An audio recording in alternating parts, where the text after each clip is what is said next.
Welcome to the ChooseFI Radio Podcast, Episode 21, The Pillars of FI. You're listening to ChooseFI Radio. The blueprint for financial independence lives here.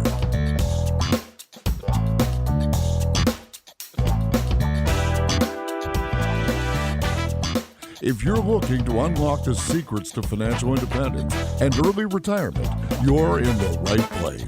Stay tuned and join a community of like-minded people who are getting off the hamster wheel and taking control of their lives in the pursuit of financial independence. ChooseFI, your home for financial independence online.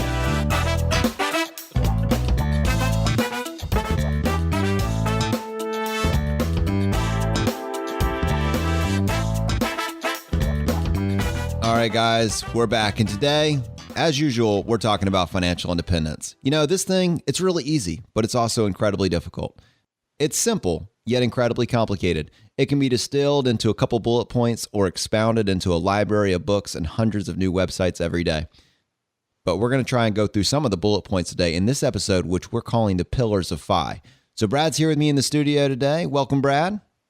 Thank you, Jonathan. I'm glad to be here as always. This should be a fun one. I think the Pillars of FI is a really good overview podcast that we can really touch on, you know, the main aspects of financial independence. And hopefully we captured as many of the important ones as we could come up with. And, you know, as always, we love the feedback from the audience. So if you guys have any that we missed, you know, send it to us in an email, feedback@choosefi.com.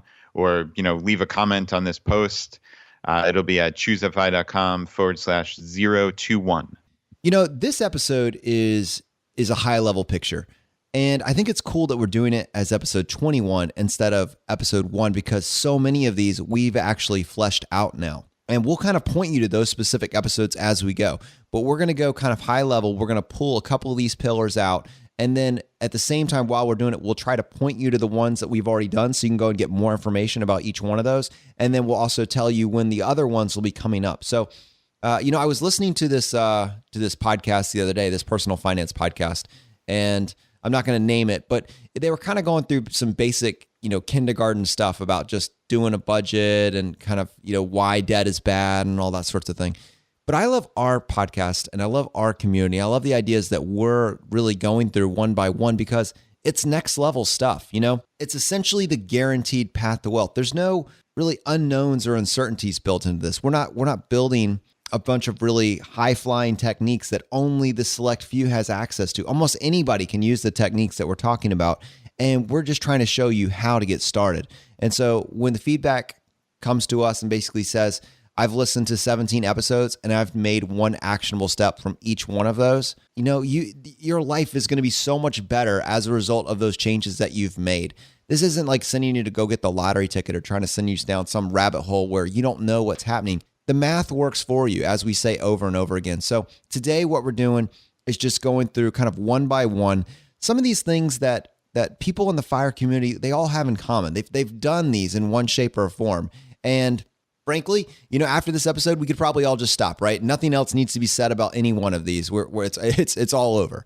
And obviously that's not true, but today is just a fun look at what those individual levers actually look like. And then hopefully pointing you in the direction where you can get more about each one of those if that's something that you're interested in following. So Brad, you ready for this? Yeah, let's do it. Okay. So these are in no particular order, but number one, we thought we would talk about low-cost index fund investing. Yeah, this is a crucial one. There's no doubt about it. We talked about this with Jim Collins in episode 19, and you and I talked about it way back in episode 3. We believe that low-cost index fund investing is the absolute way to go with investing in the stock market and growing your wealth over a period of decades. Sure, there's a small chance that you could outperform the market with your own stock picking genius, or maybe you found the one mutual fund investor who actually can outperform over the course of 4 or 5 decades. But the likelihood of that is extremely, extremely slim. And you're going to pay a significant amount in fees for that potential, right? Which is a very, very small likelihood of that positive outcome. So for us, the more prudent choice is invest in the market, invest in, in the case of VTSAX, the total US stock market index fund, you're buying a tiny little piece of every US company, every publicly traded US company. And you're paying a tiny minuscule fee to do so. With Vanguard, it's 0.05. And, so we've seen Charles Schwab came out with an even smaller expense ratio. So this, in our opinion, is the absolute best way to invest. And this does seem to be a pillar of FI that you've heard over and over again. Again, the Mad Fientist, when he was on in episode 17, he said that, when he first started investigating FI, he thought for sure that through the course of, tons of research and work that he could outperform the market. And he very quickly came to the realization that that was not the lever that he wanted to pull.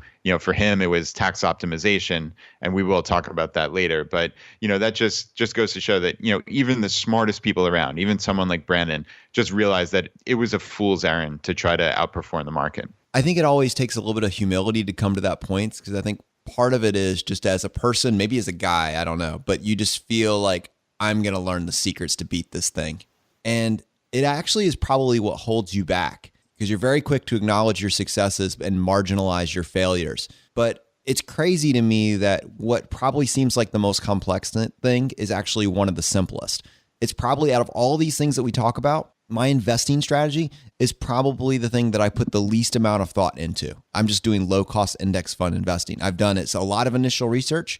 I've made my decision on that. I don't second guess it. There's no other real information that I need there. I'm putting my stuff in Vanguard, whenever possible, low cost index funds. And then I just don't watch it. And I fully expect, essentially what is it that you always like to tell me? Wake up in 40 years and ask for your cardiologist. Because, there are other tools that we're going to talk about that you will use, but from an investing perspective, when there are hundreds of TV shows dedicated to it, hundreds or thousands of magazines dedicated to it, stock tips, Kramer and Mad Money magazine and all these other things, all these flashy bells and whistles, I just ignore it. I'm just doing low cost index fund investing. And it's just the simplest thing in the world. And we can just move on. I mean, really, it is just that simple. Yeah, agreed. And just an addendum to this pillar is actually not timing the market. It kind of goes hand in hand with low cost index fund investing. Is, you can't outperform the market in all likelihood, and you cannot time the market. It is almost impossible to do. And I mean, you have to be right. You have to be right twice. You have to be right on the selling side and on the buying side. And it's just so unlikely. So, again, our strategy, which works for us both mathematically, we believe, and psychologically, certainly, is to just keep pumping money into low-cost index funds as often as we possibly can. Don't, look at the market. Don't, like Brandon from the Mad Fientist joked on his episode. He, looks for the fund price to be his hockey number or something crazy like that. We let our brains screw us up. And this is an instance where you just can't. Just put it on autopilot, let it roll, and, wake up in 40 or 50 years and have more money than you could possibly imagine. All right, the second pillar that we're going to go over today is affordable housing. So this is one that when you screw it up, it's really, really hard to dig your way out. Yeah, there's no doubt about it. I mean, it is a huge line item in your budget. And, buying intelligently or renting, as it may be, is just so crucial. I mean, I know we talked about this with Chad Carson on house hacking. And that's something that Jonathan, you and I both wish we could go back and do over if we could be, 22 again. Definitely. Without a doubt. But, there are ways to be intelligent with your housing, and just like everything with FI, and we will talk about this at the end of the episode, it's just thinking a little bit differently. All right. So, this is not to say that someone in a high cost of living area, someone in New York City or San Francisco, can't pursue FI. We're not arguing that at all. It's not, move to Richmond, Virginia or Wichita, Kansas, and that's the only way to reach FI. It's being a little bit smarter and just being cognizant of where your money's going. And I think, housing is certainly a huge aspect of that. That might mean if you live in one of those high cost of living areas, think differently and get a roommate, or rent out a room or something like that, or maybe go slightly further away from your job and find something that's a little more reasonable. That might go against, what Mr. Money Mustache would say, which is, live close to your job and bike. But we're not making any kind of proclamation here on what you have to do precisely. It's just think a little bit differently. And I know, in my own life, we lived, my wife Laura and I lived on Long Island, New York, our entire lives. And, we came to the point where we were getting married, and we realized that we were going to have a very difficult life there on Long Island. And that's even as, two CPAs making a decent living. It just wasn't practical for us just because the housing prices were crazy. I mean, our friends were spending $400,000+ on fixer-uppers with $12,000 a year taxes. I mean, that's crazy. And, our entire mortgage payment now, including principal, interest, and taxes, are less than what our friends pay just in taxes. Wow. And and that's no joke. I mean, and for living in one of the nicest parts of the Richmond metro area in a 4-bedroom house with a yard. I mean, this was a tough decision that we had to make. But sometimes pursuing FI requires tough decisions. So, that's kind of my more philosophical look at housing. And I'd be curious to hear what you think, Jonathan. I agree with you. So I think the conversation is different in the FIRE community. When you go and you're trying to, let's just say you're just average Joe Schmo and you're looking for your first house. The house that you buy is just a function of your income. You go to the bank and they say, okay, you make $100,000 a year, you can get approved for a $600,000 mortgage. Okay, great, right? In our community, like I could get a much larger mortgage than what I have currently. I could afford, and I say afford with quotes around it, I could afford a much larger or much more expensive home than I'm currently in. But that's not the way our brains are wired because we're pursuing FIRE. It's a function of the math. And, you can go much deeper with this. In this particular episode, we're just talking about affordable housing as a function of, as a tool that allows you to reach FIRE faster. In episode, I think we're going to do it episode 23, which is going to be 2 episodes from now. We are going to actually dig into renting versus buying. It's a huge debate on the internet, especially in the FIRE community. Jim Collins and Go Curry Cracker and Christy from Millennial Revolution are heavily in the rent camp. And there are plenty of other people that are in the buy camp. And we're going to kind of play devil's advocate because both Brad and I are homeowners, but Brad is a firm believer in renting and I'm a firm believer in whatever the math says. But at the same time, I get the emotional connection to the home. And so we're going to have fun with that episode and go through all their arguments. And then we're going to go through the straw men and then just kind of come up with some sort of answer. But that's coming in episode 23. But for the sake of today and this little short analysis, my big thing is just the math. And you do not want your home to slow you down on your progression to FI. It should be somewhat comparable to what you would get renting, and you should get some additional benefits, I would imagine, if you're doing that. And all that goes out the window when you try to get the biggest home that you can afford based on what the bank tells you. It's just ridiculous. That goes back to Brad and I did this episode the other day about the entry-level middle-class lifestyle. That I believe that was episode 20, the entry level. Yes. Yeah, episode 20. And we talked a little bit about what that looks like. But I am perfectly happy with the entry-level middle-class lifestyle because my primary goal is not to have a paid-off McMansion, but it is to reach FI and FIRE. So, that's kind of my own personal analysis on it. Anything you want to add to that, Brad?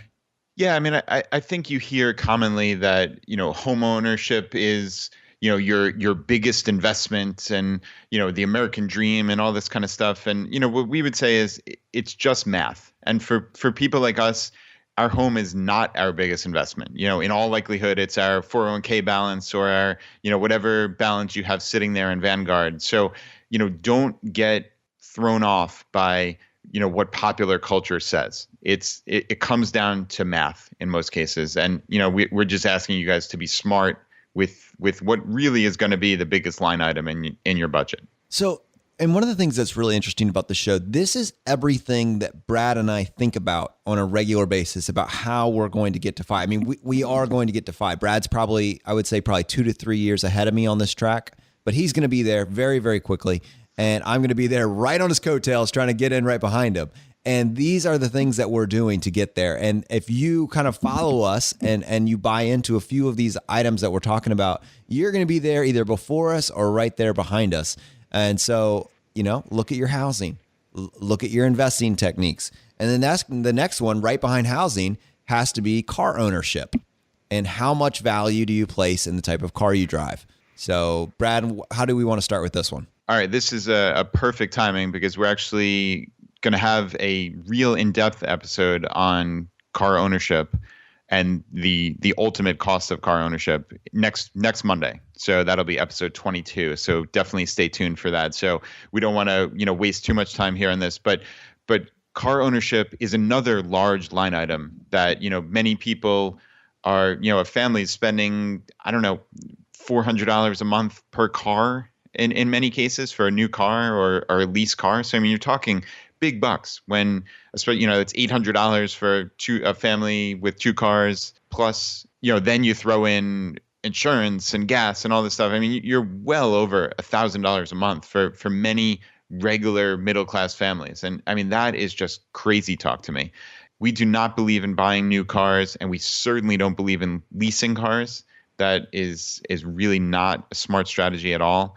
In my perfect world, it's buy a very reliable used or lightly used car where all the major depreciation has already come off of it. Let some other sucker pay for the first couple of years of depreciation, and you reap the benefits of a car that could last for 15 or 20 years, and really only have to deal with a tiny portion of the depreciation. So I know in my case we did something similar with that with my wife's Toyota Highlander.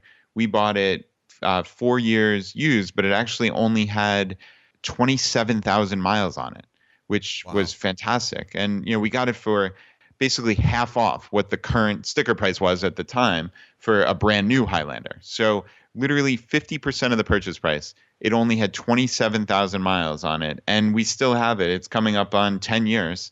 And the thing is going strong. There's no reason to believe that it won't last forever at this point. And, I actually bought, when I was basically fresh out of college, bought a new car at the time. I didn't know quite as well, but it was a Honda Civic. It was only like $14,000 or $15,000, and I still have it, 14 years later. So, that's how we do it with cars. And I think really the larger message is avoid new cars if at all possible. So, Jonathan, throw it over to you for your thoughts. I am horrible with cars. This has always been the bane of my, financial life. I'm just so bad at it. But the conclusion that I've come to is, and I've never actually purchased a brand new car in my life. So that's my little win in this. But I think like for me, more and more, as I look at the math more and more, I'm just thinking, if you can just be satisfied with that at least 5-year-old car that's got relatively low miles, it's already taken the depreciation hit that Brad talked about. And so you're just not throwing $100 bills out the window every single week in depreciation. Those add up. Those add up to real dollars over time. And so I think, more and more the common theme that I've seen is get a gas sipper. That makes sense. We can all visualize gas cost. Get a gas sipper that's 5 years old. Get one so it's gas sipper, meaning gets great gas mileage. Get one that's easy to repair. So lots of old parts out there. If they were to actually need a repair, it's not an Audi where you're going to have something imported, or a Land Rover or something crazy like that, where just the single part is going to cost you triple what it would in a Honda. And then, because if you want the best of both worlds, get something with a fair amount of storage space. So like one of these Ocano hatchbacks. So next week, we're going to actually do the true cost of car ownership, the ultimate guide to the true cost of car ownership. And we are going to go through the high level math.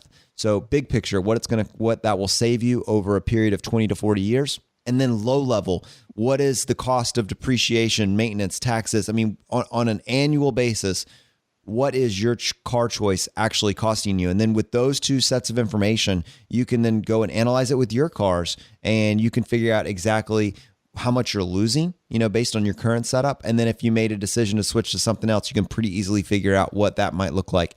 And I think there's just a very, very fraction of people, very small fraction of people that actually win with cars, meaning they buy it at one price, they drive it for 3 years, and even after they take the small amount of depreciation, they end up selling it and making enough profit to offset some of their other cost. That is a rare breed, and I am not one of them. But I can tell you, average Joe Schmo that just goes out and buys something brand new off the street, their car is probably costing them anywhere from $7 to $10,000 a year. Just realistically and we'll go through that math and take a look at it. But I mean, it can get really, really absurd when you dig down into it. So that's going to be a really cool episode, and it's helping me. So based on that episode that's coming up, I actually have kind of a game plan going forward, so that even if I don't win, with quotes, I at least don't lose as badly.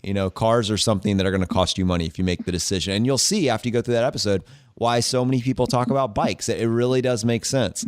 Whether or not that's feasible for everybody or not, you can at least understand from a mathematics perspective how powerful riding a bike would be.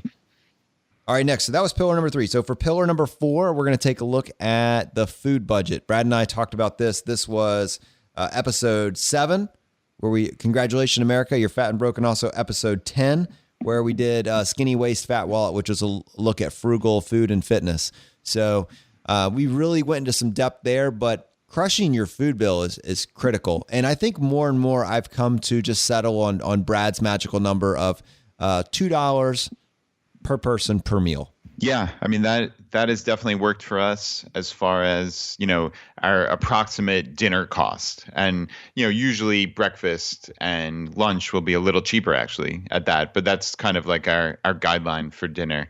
And it was interesting that Jeremy from Go Curry Cracker had the exact same figure in his mind. And I actually also found it pretty cool that he thought about it in the exact same terms. It was, that per person per meal cost. And, we've definitely talked about this before.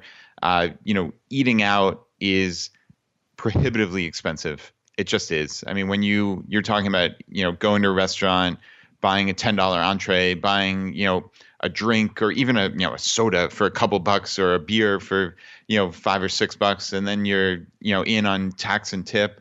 I mean, it's $20 plus per person. And, in all likelihood, you're getting dramatically less healthy food, to put it mildly. So yeah, as we said, skinny waist, fat wallet by eating at home and saving money and just being a little bit smarter. So, just like a lot of stuff with FI, it comes down to just thinking a little differently and being a little bit smarter. So, if you have a game plan for your food and for your meals for the week, sometimes it just takes a little bit of extra time. This is kind of what we talked about with that quote from the guy Jocko Willink, which is discipline equals freedom. So this is a perfect example. It doesn't mean like discipline, like sit and study for 10 hours and work your tail off and then you do well. It's not that. It's setting up a framework in life that makes your life dramatically easier. That's what discipline equals freedom is all about. And, for us,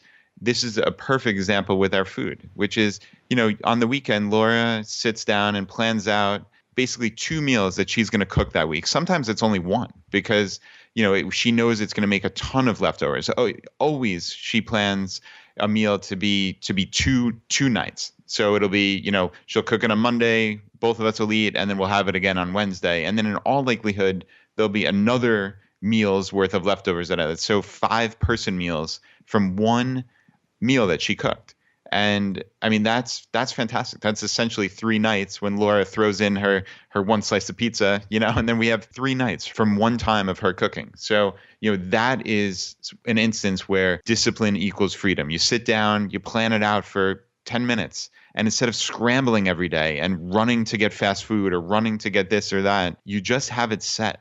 So it's cheaper dramatically. And it's much more psychologically satisfying that you just know what your plan is. So you don't have to deal with those impulse buys, when you go to the food store and see the $10 per person per meal prepared food. You just have it set. So yeah, Jonathan, what about you as far as food goes? So this is actually a great way for me to announce that I came to the end of that program and I went from 198 pounds down to 173 pounds. I think now I'm back up to 175-ish. So I did drop 25 pounds, didn't quite hit my 30. I'm sorry, guys. Reality hit me at some point. And I think part of it was I went up to the, it's always good to have an excuse lined up when you don't totally hit your goals. That's a great life hack tip right there. Just have 1 or 2, teed up just in case you need them. But when we went to 2 days days a week publishing it really cut down on my exercise. Now, I didn't get as much exercise in, but I crushed it on the diet perspective. I didn't cheat. I think I cheated one time the entire 12 weeks, which is unheard of for me. And I stuck with the one fast day a week. I told you I was going to do that. I got really good at going to bed on an empty stomach. And that one day a week, I just did a total fast. And yeah, I mean, I was dropping 1 to 2 pounds. Occasionally went up to 3 pounds a week.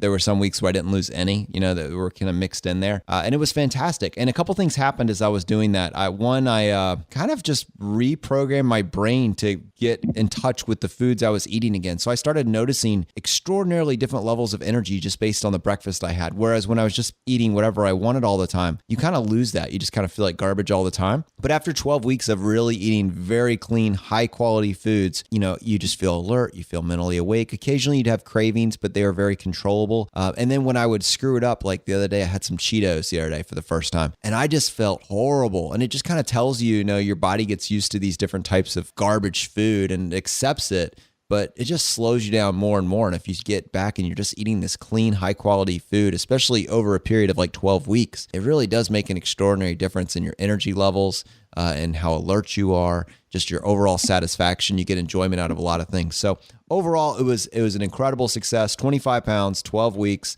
I decided I'm just going to keep on going because it's really not that difficult. I think I'm just going to kind of keep on doing it. And essentially, it's not really adding a whole lot to my life. I really didn't exercise very much at all. I didn't run a single time. I stopped altogether about halfway through. I really even stopped walking for the most part just because my life got so busy with work and other stuff, and this podcast probably in particularly. And then the one thing I did is I stole Brad's goal with the pull-ups, and I got my pull-ups up to 50 pull-ups. So how many pull-ups? Yeah, I crushed it. I can do 50 pull-ups now. In one set? Yeah, man. Yep. Wow. I took your goal and ran with it. That's amazing. Yeah, I was always pretty good at them, but when I heard you say 15, and then it ended up being like my one exercise that I actually do. So I'd literally get home, shirt and tie from work, about to go to bed. You know what, let me go and do one set of pull-ups. It'll be the only physical exercise I'm going to get today. And I probably started with a baseline of like 12 to 15, somewhere in that range. And yeah, just kept on pushing it. So I'm up to 50 now. That was my win right there. But overall, I feel great, man. Feel absolutely fantastic. And I think I'm just going to keep on going. If I lose like 1 pound a week for the next, several weeks, I'll be very satisfied with this. So nice. Yeah, that's incredible progress. 25 pounds in 12 weeks. So good work. And obviously you saved a whole boatload of money over what, the regular middle class Joe Schmo is doing. So yeah, good for you. Yeah, I think I went out to eat one time at Chipotle over that 12-week period, and I really didn't feel like I missed anything either. So we'll do some cookouts in the spring.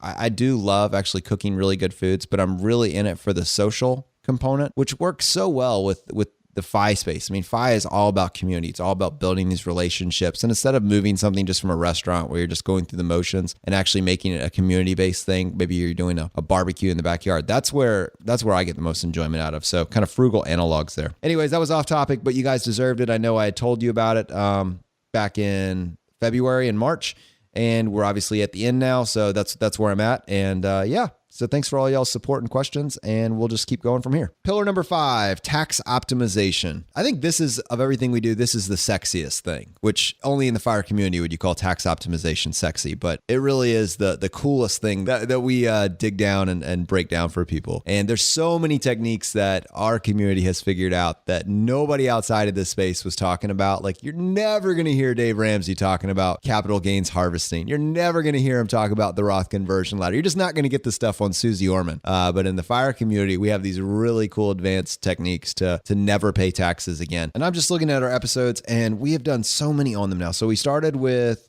17, which was Mad Fientist, where we really went through the Roth conversion ladder. And then in episode 18 with Go Curry Cracker, we went through capital gains and losses, and specifically harvesting those. And then upcoming, we're going to be going into some real depth with Wealthy Accountant, taking a look at just crushing it on all sorts of other little deductions and special techniques that you can use. And he's already got them all listed over on his blog. We're going to try and turn those into a story on our podcast. We're really excited about that. So, and then in our Friday roundups, we went into even more depth. So if you want more information on how you can use the Roth conversion ladder or how you can use capital gains harvesting, 2 incredibly powerful techniques that you can use to never pay taxes again, especially in your FI life, that's already been set up for you. So one of the things that we do is we use use the podcast to get this information turned into a story. And while you could certainly listen to our podcast starting from episode 1, marathoning it, and coming now to episode 22 or 23, and you'll be very happy with the story that tells. A year from now, this information is still going to be here, and there's going to be a lot more added onto it. And so when you're ready to start taking this specific class on crushing your taxes, you can go to ChooseFI.com, and you can go specifically to our tax optimization page, and you can dig through all that content individually on an as-needed basis. It's going to be there for you. That's the idea. Take all of this stuff, find it, collate it, put it together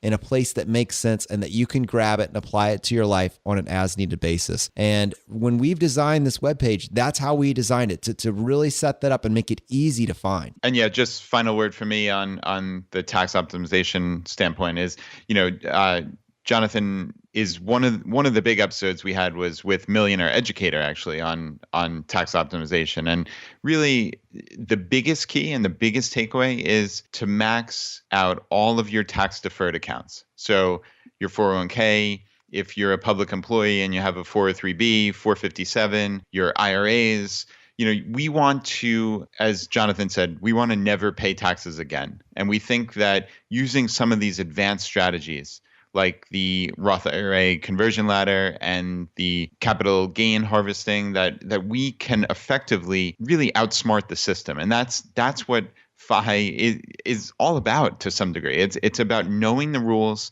and maximizing them as much as possible. So, whereas the conventional wisdom is max out your Roth IRA, right? That's what you hear all the time. That is not the general advice from the FI community. It's max out the tax deferred accounts because we think you can get that money out on the back end without paying any tax on it at all, or at the most a very, very small amount. So you can literally never pay taxes on that money, period. So locking yourself into a Roth IRA now and paying the taxes now is not good advice for the FI community. So, again, that's just looking at a problem a little bit differently. That's awesome. I'm glad you rounded that out. And honestly, Millionaire Educator, to me, he is one of my all-time favorite episodes because he is the first person that got me thinking about taxes differently. I mean, he crystallized the concept of creating these buckets and then filling these buckets and treating it as a game. How can you live your life within these margins that have been set up by our federal government? But if you can do it inside those buckets, inside those brackets, then it just gives you all this other freedom. And so the story he tells with that episode transformed the way I will forever look at taxes. I'm not saying it was the final note on that, but if you implement the tools that he talked about in that episode, and I think that's episode 13, the unfair FI advantage of teachers, if you take that episode and use that as a starting place, all these other tools become available to you. It really is one of the perfect episodes to start with. Okay, guys, pillar number 6, we think that's college hacking. We realize that some of you already passed that point, but it still affects you because you're probably gonna have kids at some point. And for those of you that are listening to this earlier, then maybe you still have time to implement it. But in general, college hacking, this is being focused at the parents for the kids. This is a second generation FIRE conversation. Brad and I are gonna patent that. I don't think anybody has secondgenerationfire.com. If they do, you just got a free plug. But second generation FIRE is the future. I mean, can you imagine that child starting at the age of 18 with these tools under his belt, maybe graduating college debt-free, maybe the parent implementing all these tax optimization strategies for them, teaching them how it works, giving them these tools when they go into their 20s. I mean, you learning this in your 30s is powerful. You learning this in your 40s, 50s, 60s is powerful. It can change your life. But if you learned it in your teens, if you're a parent and you're teaching your kids this stuff, this is a game changer. Any single one of these is a game changer. But together, with great power comes great responsibility, right? These are superpowers when you apply them to a 20-year-old. Yeah, there's no doubt about it. And what's funny, the second generation FIRE, I actually got an email from Jim Collins yesterday. I didn't tell you this, Jonathan. He was listening to a bunch of our old podcasts, and he literally wrote an email that just said, second generation FIRE, great line. Love it. So that was really cool. I know you coined that phrase, so a little kudos to you there. Oh, yeah, thanks. Yeah, I'm definitely setting someone up. Someone has probably already reserved that domain name after listening to it at this point, and I've definitely set you up for success. But yeah, enjoy. But yeah, as far as college hacking goes, this is something we're going to talk about certainly in great detail over the next year or years because it is such a big line item in people's budgets. And we had an article on dual enrollment. where you can start earning college credits in high school and really, cut the number of years that you have to actually go to a 4-year college.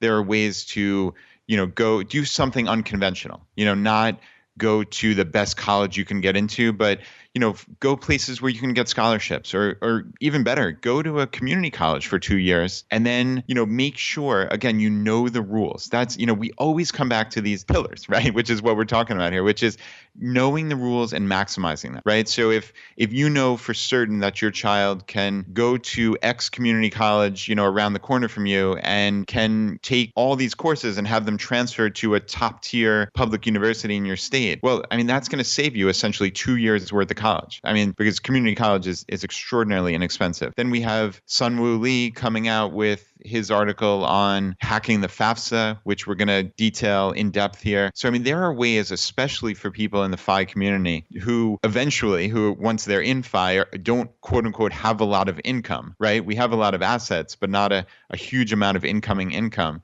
Well, there are ways that we believe that you can hack college aid and potentially get any college for free or pretty close to free. So this is a real big item, and that's why we included it in the pillars of FI. And that financial freedom clock starts when you hit zero. And the thing that keeps people from getting to zero faster is the student debt. So that's why this is such a big play. Let's let our next generation, let's try to get to the point where they are starting from broke or starting from zero, in their teens instead of in their 30s. So anyways, enough said there. That's one of those we'll constantly be coming back to. If you want more information on that, you can check out our episode, I believe it's 15 with Justin from Root of Good, also called Second Generation Fire.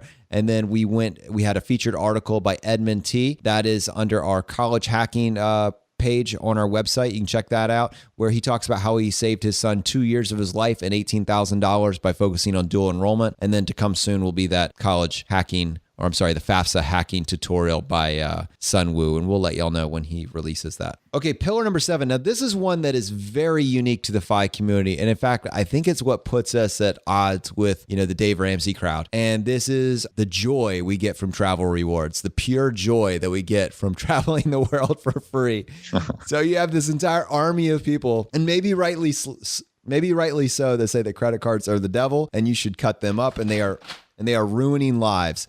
And, actually, that's probably true. I don't really take issue with that. That is true. They are dangerous. But our audience is a different audience. We're already doing all the math on everything. We're already, for other reasons, not because we have the self-control. We've demonstrated that. We're pursuing other things. We're not just purchasing stuff just to purchase it. We're already talking about what's the value of something and how is this holding me from getting back to my financial future. And so once you're debt-free and living far below your income, all that stuff about credit cards goes out the window. And now we can actually start to look at credit cards as a tool that we can use to literally travel the world for free. And it's a completely different conversation. So Dave Ramsey can be 100% right and 100% wrong at the same time, depending on the audience that he's talking to. Many people need to cut up their credit cards. I don't deny that. I know who those people are. I probably would be in danger of being one of those people at some point in my life if I didn't see what the other side looked like. But I'm pursuing FI, and I organize my life in a way to make FI possible. And in that construct that I've created, credit cards are a tool that I can use to literally take my wife to Italy for free next year if I want and spend a week there, and I don't have to spend anything extra for it. It is a way that I can go and visit my in-laws in Zimbabwe and Africa. I can go to Cape Town. It's a way that I can take my family of 4 to Disney World for free. It turns something that could otherwise be stressful into a game that I can play, and I can only do it because I'm in the FIRE community and because I know these tools. I know about these life hacks that allow me to do that, allow me to leverage it. And that's something that honestly, that's something that Brad taught me. He was the one that finally got me in on this fun game. And so I'll forever be grateful to him for that. And at the same time, I'm incredibly excited that that's something that now we can share with you, our audience, and that y'all can benefit from it as well. Yeah, and that's how we met, actually, right? You heard me on the Mad Fientist podcast and realized I was in Richmond, and yeah, we met up for a burger for lunch, and the rest is history. Now we have this podcast, so that's a pretty cool backstory, Yeah. But you're unquestionably right. I mean, Dave Ramsey, his advice, honestly, is good for many more people than our advice is good for in this realm of credit cards. Credit cards are dangerous for many people, but for people who are listening to this and people who are pursuing FI, Jonathan is exactly right. I mean, we are clearly beyond those, day-to-day, month-to-month concerns of not paying our credit card. right? So that's like the very first rule of pursuing travel rewards points is, do you pay your credit card on time and in full every month? If you do, which I'm sure all of you out there do, then this is something that can really juice your credit card rewards from like the normal like piddly little 1% to 15, 20, 30%. I mean, that's essentially a rebate on every dollar you're spending in life that you funnel onto your credit card. I mean, when you think about it like that, that is a very powerful concept. So that is why we include travel rewards in our pillars of FI. All right, pillar number 8, cut the cord. And I love this one because this is one that Brad hasn't done yet. I'm working on him. He's going to do it soon, hopefully. But cut the cable cord. This is a generation that, you're living in a time where there are a million ways to get your necessary, needed information, such as quote unquote news, and also a way for you to get your entertainment that does not involve paying $150 a month to a cable company for the privilege of them pumping commercials into your home all day long. And if you can just immediately chop $150 a month from your budget just by getting rid of the garbage that's being pumped onto your TV, then you should do it. Take control of the media that's in your home, and instead of watching whatever comes on the TV, watch what you actually want to, a la carte, via channels such as Netflix or Amazon Prime or Hulu or any number of things like the Roku. Watch what you want to watch. Don't pay for everything just to get that tiny little fraction.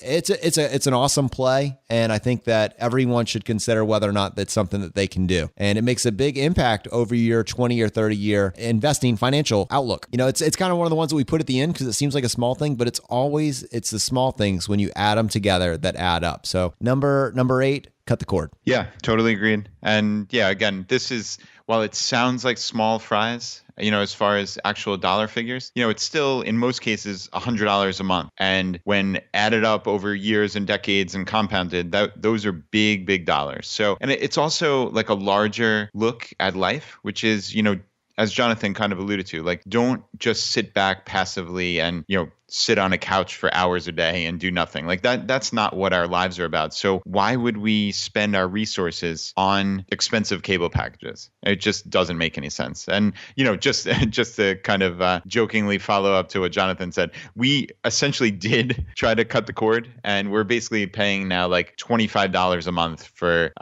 what the cable company threw at us, which is pretty significant stuff. Nice. So I don't feel too bad about it at this point. You're saying after our episode, you called them up?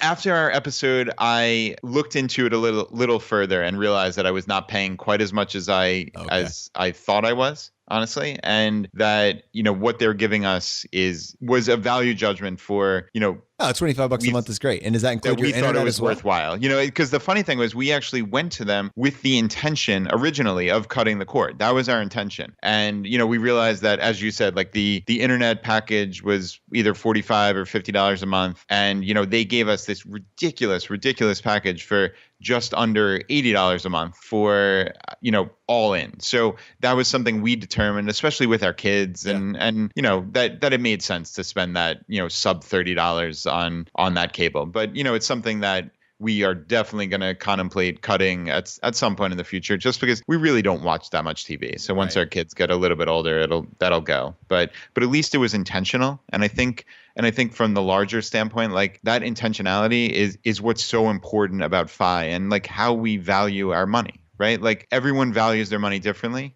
and chooses to spend it in different ways. But as long as it's intentional and there's some thought behind it, that's okay with me. So that's where I come from. No, that makes sense. All right. And then not finally, but number 9, pillar number 9, cheap cell phones. Yeah, this is very similar to number 8. And I guess, we theoretically could have packaged it together with number 8, but it's cool that you separated it, because, I think a lot of people do just spend a ton of money on their cell phones. I mean, I know, what's normal for a couple, Jonathan, like $150, $200 a month. Definitely. Is that reasonable? For sure. And, and again, it's just not thinking differently or making those tiny little hard choices that are going to give you disproportionate benefit. And this is why I like this actually as a standalone pillar personally, is because it illustrates that, right? So you can get unlimited data and just, stream movies from, your car going down the highway, like, do all sorts of, wacky stuff because, hey, you have a cell phone, you deserve it, right? Like that,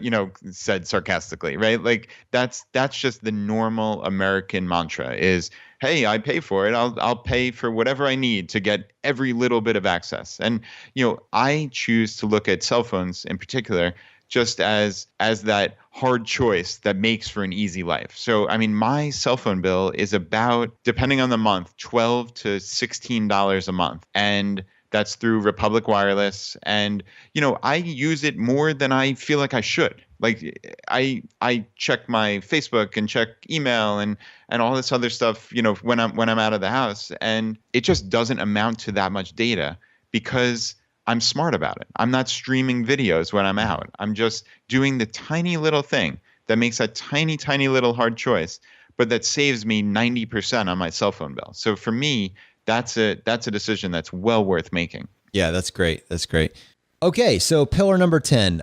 Pillar number 10 is probably the most important out of all of these pillars, and it's the one that we're going to go into the least detail about, partially for the sake of time and partially because when we do go into depth, we want to make sure we do it the right way. This is one that most of these other budgeting type pillars are based on, and that is the 4% rule. Brad, do you want to just introduce that concept for us? Sure. So the 4% rule, as Jonathan said, is really the underpinning of the entire concept of financial independence. It helps us calculate the amount of money we need to save in our total net worth between our retirement accounts and our taxable investments. So ultimately what the concept is, and as Jonathan mentioned, this is far, far beyond the confines of one pillar here. So we're going to do a very in-depth episode on this. But the concept is you can withdraw 4% of your total funds every single year as a, quote, safe withdrawal rate. And what that means, so your money, as we've always assumed, and this is, of course, a very, very broad generalization, but your money is going to grow at an approximate rate of 8% compounded annually. And if you can withdraw 4% of your total assets every single year to live off of, in theory, that money will last forever. It will last in perpetuity. And there are lots of articles on this. We're going to link to a couple of these in the show notes from Go Curry Cracker and from J.L. Collins and Mr. Money Mustache. And evidently there was a study done called the Trinity Study. And they looked at 84-year study period and the possible retirement periods and the percentage success rate after 30 years during this study. So they looked at essentially every single option, and they did, there's a great table here in the Go Curry Cracker article that I'm looking at now.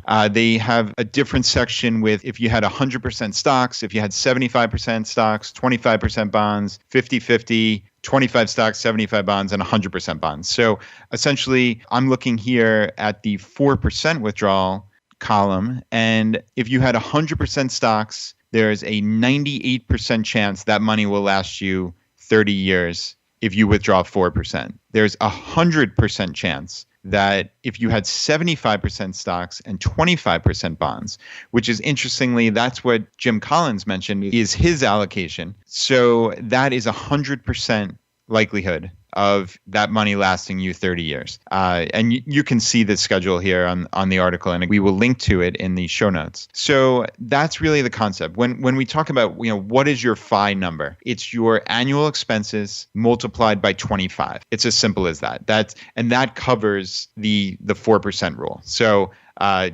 just looking at the math, it's multiplied or divided essentially. So if you had $1 million, multiplied that by 4%, that is $40,000. Okay. So that's the amount you would need to live on, and turned around mathematically, it's 40,000 multiplied by 25 is the same $1 million. So, that's the number that we're looking at. Honestly, like some people might not be 100% comfortable with that. As I've mentioned, many, many times on the podcast, I'm a little more conservative with my money. I wouldn't up and retire or up and consider myself financially independent the second I hit 4%. For me, I would probably be a little bit on the conservative side, 3.5%, even 3% withdrawal. And, that then is going to make it as close to a certainty as humanly possible that that's going to last me forever. So that's something I feel comfortable with. But, to each his own, obviously. It's, the math says there's a real high likelihood, to the tune of 98 to 100% that this money is going to last you for 30 years based on the Trinity studies. So, Jonathan, I'll throw it over to you for any thoughts. Yeah, I've been itching to take a stab at this one. First of all, there's another word that we use for the 4% rule. It's sometimes called the safe withdrawal rate. That's just another way that we frame it. But it's a maximum rate at which you can spend your retirement savings so that you don't run out within your lifetime. Now, whether or not the safe withdrawal rate is 3% or 4% or 2%, for the sake of this particular conversation, it doesn't really matter. I feel pretty comfortable with the 4% rate, at least as a place to start. But what I love about having a number that you can work with when you're doing a case study is that you actually do have a realistic place that you can start. So,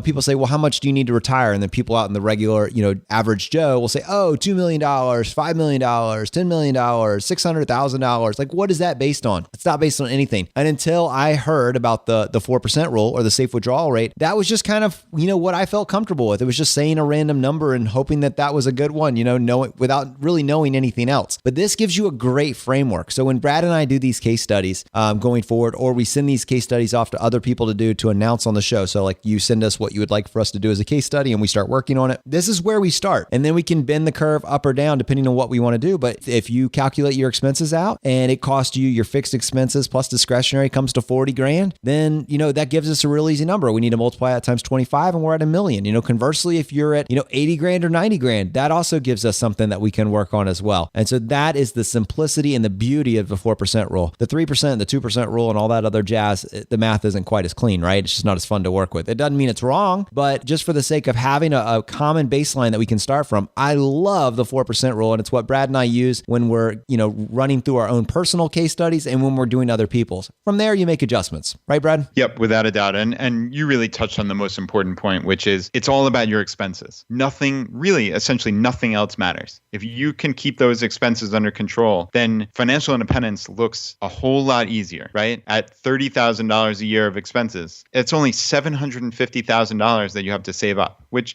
sounds like a big number in theory, but as we've discussed on many of our case studies on our Friday roundups, you can amass that fairly quickly. At 10 to 15 years, based on a decent amount of savings, obviously, but it's very, very plausible. So it's all about keeping those expenses under control. And this hopefully was a good overview of the 4% rule. So those are our 10 pillars, guys. I love those. I'm not necessarily saying that they are perfect, that there's not some room for some, honest discussion and some disagreement. I think you could maybe say travel hacking. Come on, guys. But guys, this is the FI community. We get to make the rules. And in the FI community, we freaking love travel hacking. So it's a pillar for us. You see it all across the board. Look at every single FI blogger that's out there. They're comfortable with this. We enjoy it. We enjoy talking about it. So I think it's reasonable to include it. And even if you're thinking to yourself, well, I don't know if I'm going to do that. The logic and the principles behind it, where we game everything out and we look for wins where other people are hemorrhaging money. We look for ways to win. I think that is essentially where our mindsets are at. And we put that particular,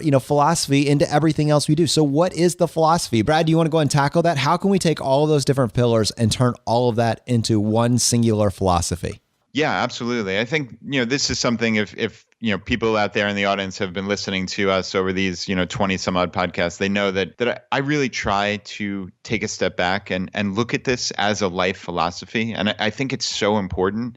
And, I think there are a couple things that jump out to me right away, which is the first is unconventional thinking. And we've talked about this all throughout this particular episode and prior episodes. It's just thinking a little bit differently than the next guy.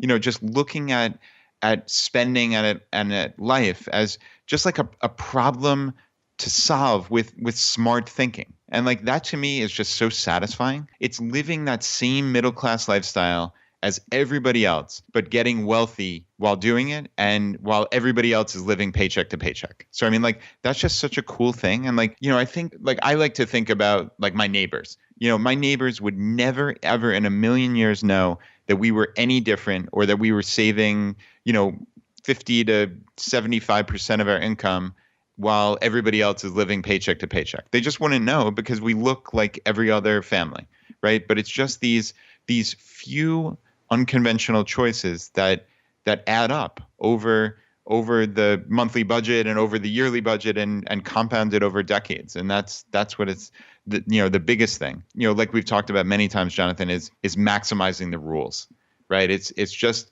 knowing the rules, again, being a little bit smarter and just intentional, right? And, we've talked about this in many instances, like, potentially the college hacking down the road is if I can get college for free or pretty close to free for my two daughters just by knowing the rules and thinking about it 10 years in advance, that's something I'm absolutely thrilled about. And, most people, unfortunately, have a tough time, just getting through the day, right? Just regular people are just worried about what they're going to put on the table for dinner that night, or, when they're going to have time to do the laundry or something, minuscule like that. And that again comes back to, just not planning, right? And it's just being a little bit smarter, like not worrying about the mundane stuff, but worrying about trying to figure out life a little bit better. And maximizing the rules is really one of those main pillars in my estimation. And my final thing, and I'll throw it over to Jonathan for his thoughts, is really patience. Jonathan kind of alluded to this in his intro, which kind of saying like that FI is easy but incredibly difficult. And like my take on that is there's nothing incredibly difficult about this, but I think he hit on something essential, which is this is incredibly difficult for most people because they don't have the patience to think about life more than this week, right? We in the FI community look at this as a 10 to 20 year journey to reach financial independence, true financial independence, where we control our lives for the forthcoming decades, multiple decades. And that's long-term thinking that unfortunately most people just don't have the ability to do, or it just hasn't crossed their plate, But hopefully everybody out there listening to this knows this is not a short thing. This is not a quick fix. This is, if you can be smart over a period of 10, 15, 20 years, you can take control of your entire life. So that's my final word on the pillars of FI. And Jonathan, I'd love to hear what your closing thoughts are. Yeah. Okay. So mine is, these are all such, some of them may have seemed larger, some of them may have seemed smaller, but why do the small ones matter? The reason is because these are going to be implemented consistently over the next 20 years for you. So basically the easiest way to look at it, for every $100 that you can slice from your budget, from the end of your budget each month. So, when we talk about going from $150 down to $50 a month on your cell phone bill, that's $100 a month that you've just saved right there. Over 20 years, if you invest the difference, and that's the key. Whenever we talk about you finding a way to reduce the cost of your lifestyle, usually the difference is not being spent on frivolous stuff. That's a way for us to increase our savings rate and to get it back into pillar number one, which was low cost index fund investing. Now, you could make the play and put it into a side hustle. You could maybe start a rental real estate business. You could start a side hustle, but assuming that you're just focused on low cost index fund investing, that's good enough. That's more than good enough. That's probably one of your best options for the guaranteed path to wealth. For every $100 a month that you cut from your budget, that's going to be $60,000 in 20 years. And not only is that $60,000 that you're going to have, but you're going to need $1,200 a year less in expenses. I mean, that's the double. That's the double power of you slashing that from your budget. So we just went through 10 things. Now, some of those, every single one of those will save you a minimum of $100 a month. So that's $60,000, at the end of that 20-year period. Each individual once, but some of those are worth way more than that. Not starting out with $40,000 worth of debt, that's probably a multiple $100,000 decision right there. Getting an affordable housing instead of the McMansion, that's going to be $1 million decision right there.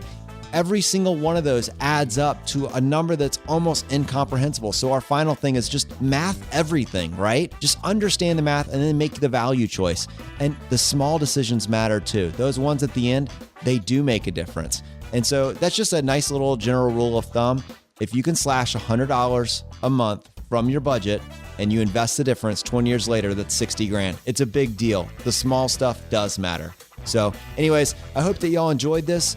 This is a high level stuff. If you want more information about any one of those levers that we talked about, we have started to really dive into it, and we made a special effort to tell you what episode that was in. So depending on where you're at on this journey, you should consider going back to those other episodes. And we talked more about the cell phone on episode 20 and also the cable on episode 20.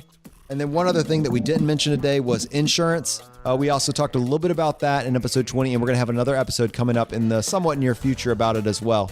So that's it. Those are the pillars of FI, and all those small details matter. And if you implement them just one at a time, you don't have to do everything tomorrow, but if you do them one at a time, you are going to retire incredibly wealthy, and you're going to retire decades in front of your peers. So I hope that you enjoyed this, and we'll see you next week as we continue to go down the road less traveled.